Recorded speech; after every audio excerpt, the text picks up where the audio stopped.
आप लोग वृंदावन जाते हैं, बिहारी जी का दर्शन करते हैं,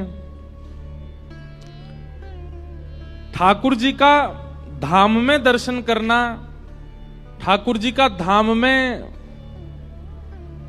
दर्शन लाभ प्राप्त करना, वो सत्य दर्शन है। आपने सत्य में ठाकुर जी को देखा, त्रिभंग लली श्याम सुंदर खड़े हैं, सत्य। उन्हीं सत्य ठाकुर जी का गुणानवाद गाने वाले जो वक्ता हैं, जो संतजन हैं, जो महज्जन हैं, जो महापुरुष हैं, उन सबको चलते फिरते देखना। वृंदावन आप गए, गोवर्धन आप गए, वहां पर आपको संत महापुरुष चलते फिरते दिखाई दिए। यही समझना चाहिए चैतन्य परमात्मा का दर्शन है। वही बिहारी जी जो मंदिर में स्थिर खड़े हैं, स्थूल खड़े हैं, वही चलते फिरते संतों के रूप में घूम रहे हैं। सत्य दर्शन मंदिर के ठाकुर जी, चैतन्य दर्शन जितने भी ठाकुर जी के तनु हैं, जय भागवत में वर्णन आता है ना, वाणी गुणानुकथने श्रवणौ कथायाम हस्तौ च कर्मसु मनस्तव पादयोर्नः स्मृत्याम शिरस्तव निवास जगत प्रणामे दृष्टि सताम दर्शनेस्तु भवत्तनूनाम। ठाकुर जी, ये आपका गुणानवाद गाने वाले, बहुत ध्यान से सुनिएगा सब लोग, इधर देखो। हमारा जनरेटर ऑन हो गया है तो इसलिए बहुत सावधानी से सुनिएगा। नल कुंवर मणिग्रीव की स्तुति है, उसमें वो ये तो कह रहे हैं कि हमें, हमारी दृष्टि आपको देखे, हमारे कान आपको सुने, हमारे हाथ आपकी सेवा करें, हमारे चरण आपकी प्रदक्षिणा करें। पर एक अर्थ इसका यह भी लगाया जा सकता है, हे नाथ, जो आपको दर्शन करते हैं, जो आपको सुनते हैं, जो आपको गाते हैं, जो आपकी सेवा करते हैं, जो आपकी प्रदक्षिणा करते हैं, जिनका जीवन केवल और केवल आप हैं नाथ, ऐसे महत्पुरुष, ऐसे संतजन, ऐसे वक्तागण, ऐसे वैष्णवों को भी अगर हम दर्शन करें तो वो आपके दर्शन के समान है। भवत्तनु नाम, वो कौन है? ठाकुर जी के बालक हैं, ठाकुर जी के तनु हैं। तो आप वृंदावन में बिहारी जी का दर्शन कर रहे हैं, वो सत्य परमात्मा है। मंदिर से निकलने के बाद ठाकुर जी के वैष्णव भक्तों को देख रहे हैं, वो चैतन्य परमात्मा है। और फिर किसी वक्ता के द्वारा एक स्थान पर बैठ करके कथा श्रवण कर रहे हैं, ये आनंद परमात्मा है।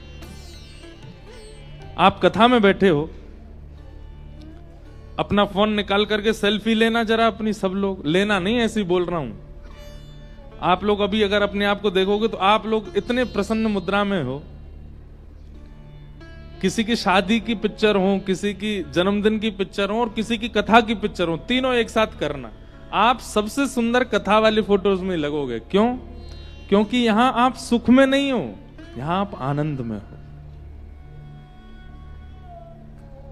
तीन रूप हैं ठाकुर जी के, पहले मंदिर में विराजमान हैं, दूसरे संत महत्पुरुष और वक्तागणों के रूप में विचरण कर रहे हैं, ये चैतन्य परमात्मा है।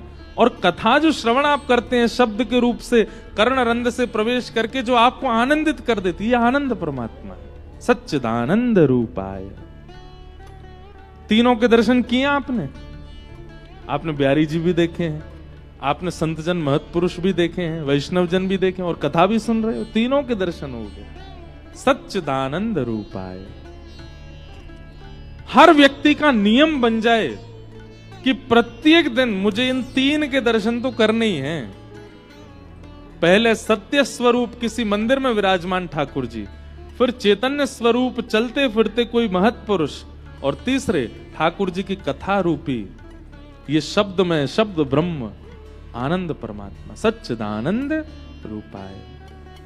विश्वोत्पत्त्यादि हेतवे, विश्व की उत्पत्ति, पालन और संहार के जो हेतु हैं। अब देखो यहां पर भी बात सिद्ध होती है, संसार का प्रारंभ किसने किया? मंदिर में बैठे जो ठाकुर जी दिखते हैं उन्होंने ही प्रारंभ किया। इस संसार में आने के बाद हर जीवात्मा का पथिक करने वाले, पथ प्रदर्शन करने वाली कथा रूपी वक्तागण, वैष्णव जन, संत जन, ये पालन करने वाले। और संहार के देव वो भी श्रीमद् भागवत है। नाम संकीर्तनम यस्य सर्व पाप प्रणाशनो प्रणामो दुख समनस्तम नमामि हरिम परम। भगवान का नाम, भगवान की कथा ये संहार करती है। किसका संहार? मानवीय संहार नहीं, उसके पापों का संहार, उसके पापों का नाश। उत्पत्ति कहां से हुई हमारी? पर ब्रह्म परमात्मा जो मंदिर में विराजमान है। पालन हमारा कौन कर रहे हैं? ये संत जन, वक्ता गण, वैष्णव जन। और हमारा संहार कौन कर रहे हैं? ये कथा, ये कीर्तन, ये नाम संकीर्तन। बहुत विचारणीय और बहुत चिंतनीय विषय है अगर कोई चिंतन करे तो। हम आपसे बस एक ही नियम की आज्ञा करेंगे कि एक ही नियम रखिए कि नित्य मंदिर दर्शन, नित्य वैष्णव दर्शन और नित्य कथा श्रवण, ये 3 काम आप करिए और कुछ मत करिए। और बाकी अपना ऑफिस का काम कीजिए, अपना घरचर्या का जो काम है वो करिए, बस ये 3 के लिए एक समय निकाल लीजिए। ये 3 नियम भी अगर आपने प्रतिदिन कर लिए तो एक दिन ऊना में ही, एक दिन हिमाचल में ही आपको साक्षात बांके बिहारी लाल, साक्षात हमारे श्याम सुंदर दर्शन देंगे। ये 3 बस कर लें। अच्छा देखो, एक बात हमारी सुनो, ठाकुर जी के दर्शन के लिए संभलना बहुत जरूरी है। जैसे बर्फीले पहाड़ यदि देखने हैं, बर्फीले स्थान, पहाड़ों का दर्शन यदि करना है तो उसके लिए बहुत सावधानी से नीचे से गाड़ी चला के ले जानी पड़ती है। कई जगह मोटे मोटे राउंड आते हैं, कट आते हैं, बहुत कुछ आता है। सब जगह आपको सावधानी रखनी है। सावधानी से अगर आप अपनी गाड़ी चला करके ले गए तो मनाली पहुंच जाओगे, शिमला पहुंच जाओगे, कश्मीर पहुंच जाओगे। पहाड़ी बर्फीले पहाड़ों का दर्शन जिनको देखते ही मन बिल्कुल आनंदित हो जाता है। ठीक वैसे ही श्री ठाकुर जी को देखकर के मन आनंदित होगा, पर उसके लिए सावधान रूप होकर के जीवन जीना बहुत आवश्यक है। सावधानी हटी, दुर्घटना घटी। हम लोग कई बार कथा सुनते हैं, संत जनों को, वैष्णव जनों को प्रणाम करते, पर असावधान रहते हैं। असावधान कैसे रहते हैं? जैसे ही कोई भोग की वस्तु, काम की वस्तु, क्रोध की वस्तु सामने आती है, अपना आपा खो देते हैं। सुनते तो कथा हैं, संत जनों को प्रणाम तो करते हैं, दर्शन तो करते हैं, पर जैसे कोई भोग्य वस्तु सामने आती है तो अपने आप को रोक नहीं पाते उसको भोगने से। ये असावधानी है। कथा सुनना यहीं तक सीमित नहीं रहना, इसी से भगवत दर्शन नहीं होगा। इसके बाद आपका जो जीवन है उसमें सावधानी बहुत आवश्यक है। मतलब बच्चा केवल स्कूल जावे, ट्यूशन करे, उसी से ही पास नहीं हो जाएगा। एग्जाम में उसको कलम उठाने पड़ेंगे, प्रत्येक प्रश्न का उत्तर देना पड़ेगा। अब बच्चा कहे मैं तो एक भी दिन एब्सेंट नहीं रहा, मैं तो रोज स्कूल गया हूं, रोज मैंने ट्यूशन किया है, फिर मैं फेल कैसे हो गया? आप लोग कहो हमने तो सारी कथाएं सुनी, ऊना में जितनी कथाएं हुई सब सुनी, फिर भी हमको भगवत दर्शन क्यों नहीं हुआ? क्योंकि आपने क्लासेस तो अटेंड करी, ट्यूशन तो किए, लेकिन जब परीक्षा सामने आई तो हाथ पांव फूल गए, तो कुछ नहीं किया। परीक्षाएं क्या है? जीवन में घटने वाली हर परिस्थिति परीक्षा है। आप लोग जब कथा में होते हैं ना, उस समय ठाकुर जी दृष्टि डालते हैं कि कौन कौन कथा में आया और कथा में ये क्या सीख करके गया, उसकी परीक्षा यहां से जाने के बाद लेते हैं। कथा विश्राम होती है, आपके जीवन में संकट आएंगे, आपके जीवन में आपत्ति आएगी, वो हमेशा ही आनी है, पर कथा के बाद जब आती है तो ठाकुर जी देखते हैं कथा सुन के आया, अब ये क्या करेगा, अब इसका कैसे सामना करेगा, देखूं तो। इसलिए सावधानी बहुत आवश्यक है, तभी श्री कृष्ण दर्शन देंगे। जीवन बहुत सुधरा हुआ, संभला हुआ चाहिए हमें, उसी के लिए कथा है। असावधानी जब हम कर देते हैं अपने मन के रूप, अपने कर्म के रूप में, सोई ठाकुर जी हमारे ऊपर कट्टस लगा, अब इससे नहीं मिलना हमको, क्यों? असावधान है। बस कथा सुनने जाता है, खाना पूर्ति। और कई लोग तो कथा सुनने नहीं आते, कथा के बाद भंडारा उड़ाने आते हैं, या कथा से पहले भंडारा उड़ाने आते हैं। इसलिए बहुत सावधान।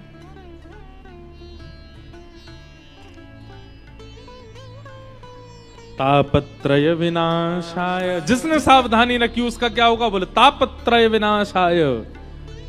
तीनों प्रकार के ताप, तीन प्रकार के दुख हैं, आदि दैविक, आदि भौतिक, आध्यात्मिक। ये तीन ही दुख हैं हमारे जीवन में, चौथा कोई दुख नहीं होता। इन्हीं तीन दुख के अंतर्गत सारे दुख होते हैं। जो सावधानी रखता है या फिर जो तीन नियमों का पालन करता है, भगवत दर्शन, वैष्णव दर्शन और कथा श्रवण, उसके तापत्रय विनाशाय, तीन प्रकार के तापों का नाश करते हैं परमात्मा। ऐसे श्री कृष्णाय वयम नमः। ऐसे श्री कृष्ण को हम बारंबार प्रणाम करते हैं। ठाकुर जी की शरण में रहो भैया। फिर जीवन में संकट भी आते हैं ना, चिंता मत किया करो, ठाकुर जी सब करेंगे मंगल। बस आप क्या करो?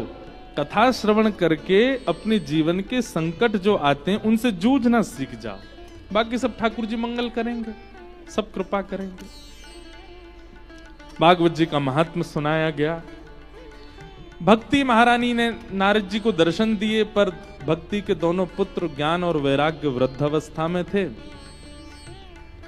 नारद जी महाराज ने विचार किया कि इन दोनों की वृद्धावस्था कैसे दूर हो।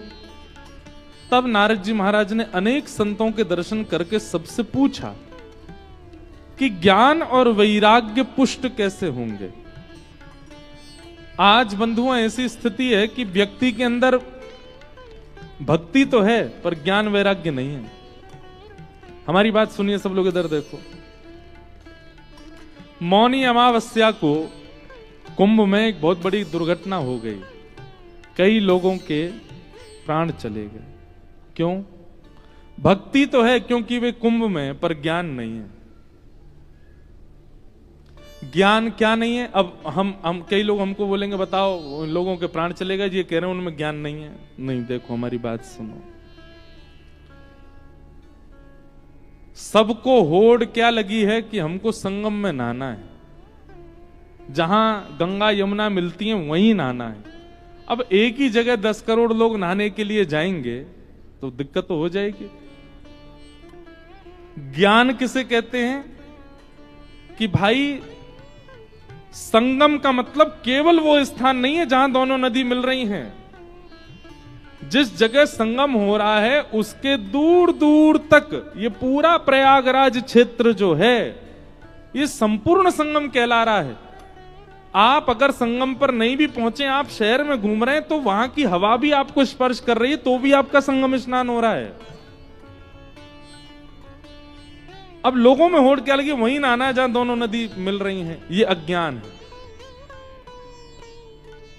आप अब देखो, इस बार हुआ ना मौनी अमावस्या को कितने बड़े बड़े अखाड़ों ने स्नान नहीं किया, तो क्या उनका अपूर्ण माना जाएगा? महाकुंभ नहीं, वे प्रयागराज में हैं, वे प्रयागराज शहर में भी हैं, तो भी उस तिथि पर उनका स्नान ही माना जाएगा, क्योंकि वहां की वायु में भी तो वही पुण्य कण हैं।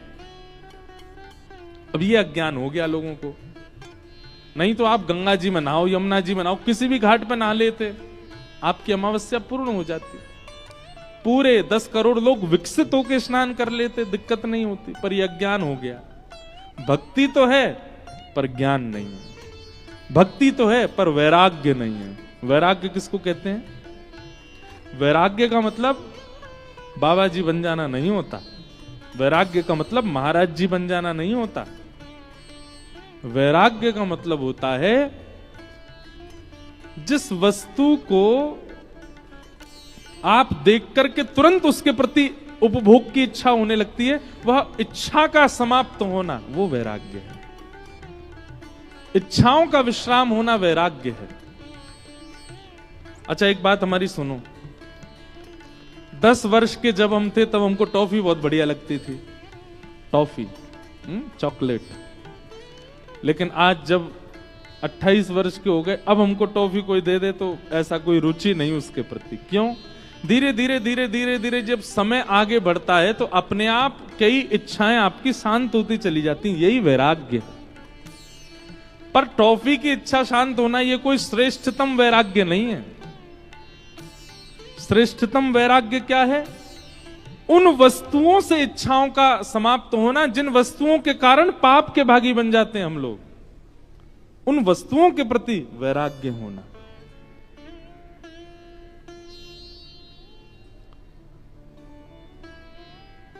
उसको वैराग्य कहते हैं। सब छोड़ करके विरक्त हो जाना वैराग्य नहीं है, मन से त्याग होना, शरीर से भले ही उसके साथ हैं, वो वैराग्य है। तो भक्ति के दो पुत्र हैं, ज्ञान और वैराग्य। जब तक ये दोनों चित्त में नहीं आएंगे तब तक भक्ति प्रसन्न नहीं रह सकती है। इसलिए ज्ञान और वैराग्य भक्ति को जागृत करने वाली नहीं है। भागवत की कथा, भागवत की कथा तो ज्ञान और वैराग्य को जागृत करती है, क्योंकि भक्ति तो सबके चित्त में होती है। नास्तिक व्यक्ति भी कहीं ना कहीं भगवान के आश्रय का ही होता है। हमसे कोई कह रहा था, बोले महाराज जी कोविड के बाद बहुत भक्ति बढ़ गई लोगों में। क्यों बढ़ गई? क्योंकि कोविड में व्यक्ति ने ये बात समझ ली कि धन से कुछ नहीं होने वाला, धन से कुछ नहीं होने वाला, ऐश्वर्य से कुछ नहीं होने वाला, प्रार्थना से ही होगा जो होगा। बड़े बड़े खरबपति अरबपतियों ने धन लगा दिए लेकिन अपने प्रेमियों को बचा नहीं पाए। बड़ी बड़ी जानकारियां रखने वाले मिनिस्टरों से, प्रधानमंत्रियों से, मुख्यमंत्रियों से जानकारी रखने वाले भी अपने प्रियजनों को नहीं बचा पाए, लेकिन प्रार्थना वालों ने अपने प्रियजन को बचा लिया। तो इस स्थिति का दर्शन जब लोगों ने किया तो अपने आप ही कई नास्तिक लोग भी परिवर्तित होते चले गए। बोले भैया ना तो धन काम आएगा, आई एम सॉरी, ना धन काम आएगा। अरे भैया एक तो हमारे हाथ पांव अकड़ गए हैं, हम सोए नहीं है 3 दिन से, भाग दौड़ मची है। तो लोगों को ये बात पता चल गई कि ना तो धन काम आएगा, ना संपत्ति काम आएगी, ना ऐश्वर्य काम आएगी, ना पहचान काम आएंगी। और संसारियों से पहचान काम नहीं आएगी। श्याम सुंदर से जिसकी पहचान है वही काम आएगा, वही चल पाएगा। तो अचानक से एक परिवर्तन जैसा हो गया। कुंभ में, पिछले कुंभ में सबसे भयंकर आंकड़ा देखा गया, सारे रिकॉर्ड तोड़े गए थे, 6 करोड़ लोगों ने स्नान किया। इस बार तो आंकड़ा किया ही नहीं जा रहा है, इतने लोग आ रहे हैं, क्योंकि इतनी भक्ति जागृत हो गई लोगों में। तो भक्ति तो है पर ज्ञान और वैराग्य नहीं है। ये तो वैसे ही हो गया कि आप किसी घर में गए, वहां की जो माता जी हैं, उस घर की जो मां हैं, वो प्रसन्न, उनको रोटी दे रहे हो, उनको दाल चावल दे रहे हो, उनको जल दे रहे हो, सब कुछ, पर उनके बच्चों को, उनको कष्ट दे रहे हो। बच्चों को कष्ट दो और मां को प्रसन्नता दो। मां को कोई प्रसन्नता चाहिए ही नहीं, मां की प्रसन्नता बच्चों की प्रसन्नता है। भक्ति तो हमारे चित्त में है पर ज्ञान और वैराग्य नहीं है। इसलिए भक्ति होने के बाद भी हम लोग दुखी रहते हैं, क्योंकि उसके पुत्र ज्ञान और वैराग्य हमारे चित्त में नहीं है। कई लोग बोलते हैं, बोले महाराज जी हमारी भक्ति कैसे आए, हम में भक्ति कैसे आए, हमारा भक्ति का प्रारंभ कैसे हो, हम भक्ति मार्ग प्रारंभ नहीं की जाती, वो है ही हमारे चित्त में। ज्ञान और वैराग्य को लाइए। हम ज्ञान वैराग्य शून्य हैं, और वो ज्ञान वैराग्य किसी सत्पुरुष की कृपा, किसी महज्जन की कृपा और भागवत की कृपा से ही आ सकता है आपके चित्त में। पंडित जी आपके हाथ में चावल देते हैं और मंत्र बोल करके कहते हैं चलो गणेश जी पे चढ़ा दो, शंकर जी पे चढ़ा दो। आप लोग चढ़ा देते हो, आपको ज्ञान नहीं है उस बात का, क्यों चढ़वा रहे हैं। हमारे घर कोई आता, अच्छा चलो एक काम तो सब करते हैं, पूछ लूं मैं, हमारे घर कोई आता है तो हम उसको तिलक लगाते हैं, चंद तिलक लगाया, उसके बाद फिर चावल लगाते हैं, अक्षत लगाते हैं। क्यों लगाते हैं, पता है इसका मतलब? तिलक यहीं क्यों लगाया जाता है, यहां पे क्यों नहीं लगाते? तिलक यहीं क्यों लगाया जाता है, यहां पे क्यों नहीं लगाते? सामने आए हुए व्यक्ति के छाती पे तिलक क्यों नहीं लगाते, माथे पे ही क्यों लगाते हैं? और फिर चंदन तिलक लगाने के बाद फिर अक्षत क्यों लगाया जाता है, पता है? बताओ। हमसे दुगनी उम्र की कई माताएं बैठी हैं यहां पे, इतनी आपका जीवन निकल गया, यही नहीं पता अक्षत क्यों लगाते हैं।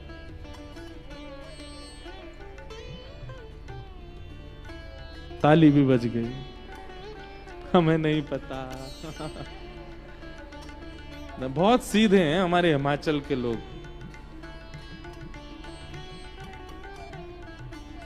ये बात तो है, हम प्रशंसा झूठी नहीं कर रहे, पर हिमाचल के लोग सीधे बहुत हैं, बहुत सरल हैं, बहुत सीधे।